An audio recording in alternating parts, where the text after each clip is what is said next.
Peluang putra sulung Presiden Jokowi, Gibran Rakabuming, menjadi bakal calon wakil presiden, cawapres, semakin terbuka. Jika jadi cawapres, Gibran Rakabuming berpotensi pasangan dengan Prabowo Subianto atau Ganjar Pranowo. Dilansir dari tribunnews.com. Wacana perubahan batas usia minimal capres dan cawapres dari 40 tahun ke 35 tahun yang tampaknya mendapat sinyal dukungan dari pemerintah dan DPR. Batas minimal usia capres dan cawapres saat ini diatur dalam Pasal 169 poin KUU Nomor 7 Tahun 2017 tentang Pemilihan Umum. Batas usia tersebut kemudian digugat Partai Solidaritas Indonesia, PSI, untuk dilakukan uji material di Mahkamah Konstitusi, MK. Menanggapi hal tersebut, juru bicara relawan Gibran Bolonemase, Imelda Yuniati menyambut baik. Ia mengatakan, peluang Gibran untuk maju di Pilpres 2024 mendatang semakin terbuka. Meski demikian, Imelda mengatakan, saat ini sikap Gibran masih abu-abu terkait pencalonan dirinya menjadi cawapres.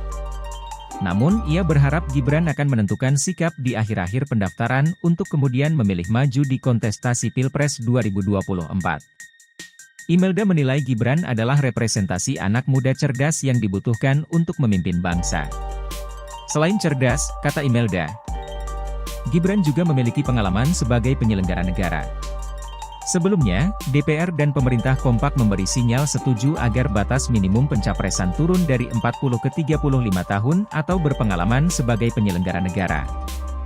Sinyal ini tampak dalam keterangan masing-masing yang disampaikan dalam sidang pemeriksaan di MK, Selasa, 1 Agustus 2023. DPR diwakili anggota Komisi 3 dari fraksi Partai Gerindra, Habibur Rahman. Habibur Rahman menyinggung soal bonus demografi pada 2020-2030. Ia menilai Indonesia ke depannya butuh sosok anak muda yang ikut sumbangsih membangun bangsa. Sementara itu pemerintah melalui staf ahli Menteri Bidang Kemasyarakatan dan Hubungan Antar Lembaga dari Kemendagri, Togap Simangunsong, mengatakan dalam memilih presiden dan wakil presiden yang memiliki integritas, dibutuhkan syarat tertentu untuk menduduki jabatan tersebut.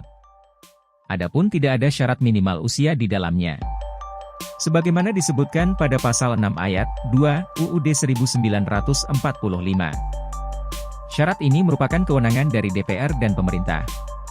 Dengan catatan tetap memperhatikan aspek serta dinamika yang berkembang dalam pemerintahan serta berpedoman pada nilai dasar Pancasila dan UUD 1945. Togap mengatakan, sesuai ketentuan Pasal 28D Ayat 3, UUD 1945. Siapapun warga negara memiliki hak sama untuk mengabdikan diri dalam penyelenggaraan negara dengan kemampuan masing-masing.